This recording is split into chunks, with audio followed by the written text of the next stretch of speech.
In the wake of the sinking of the Sewol ferry last year, officials started to consider safety more seriously. They therefore issued new rules requiring cargo trucks to document their exact weights before being transported on ferries like the Sewol. The reality is, though, that the rules are very easy to circumvent. For more on this potentially deadly issue, Hee-jung joins me in the studio. Welcome to the studio, Hee-jung. I understand this is the first of weekly visits you'll be making. Thank you, Nick. It's great to be here, and I'm looking forward to being here in the studio. Now, today's report seems a bit disturbing, especially in light of what happened last year. Can you give us the details? Sure. The overloading of trucks coming to and from the island are actually a very big major issue.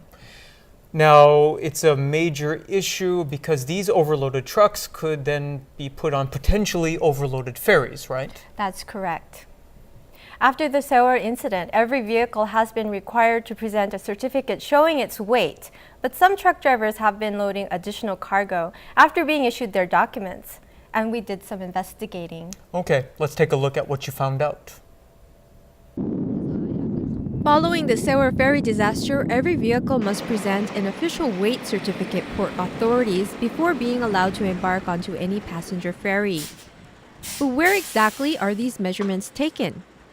Contrary to what one might assume, this happens not at the port, but on private business premises equipped with the requisite facilities. In Jeju, there is a total of 10 such firms. Most of them are located far away from Jeju port, however. This arrangement is at the very least curious. A cargo truck arrives to be weighed. It leaves with no problems after being measured, along with an official certificate detailing its weight. A reasonable observer might expect the truck to drive onwards to Jeju port, but this one heads in the opposite direction, eventually arriving at these premises in Seogwipo. As soon as it arrives, people start to load cargo.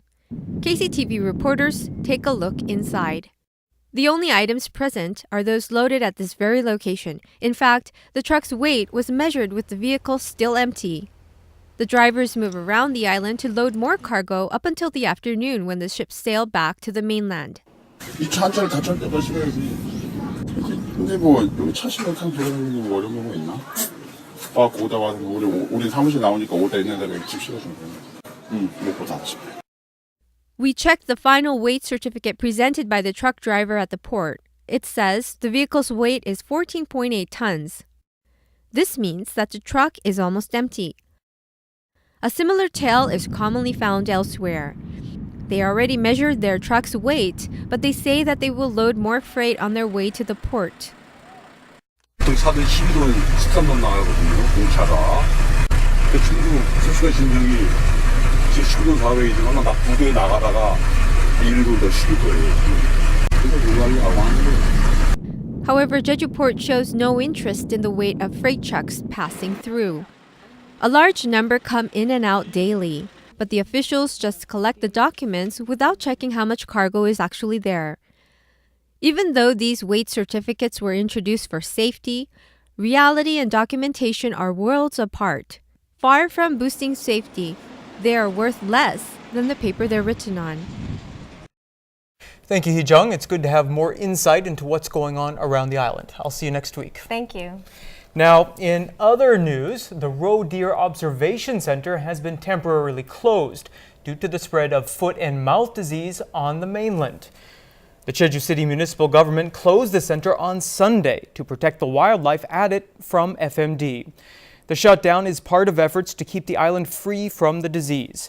Authorities are also sterilizing the center 3 times a week, rather than once as they had been, and they are stepping up monitoring for FMD. Nearly 110 roe deer that were captured in the wild are currently living at the center.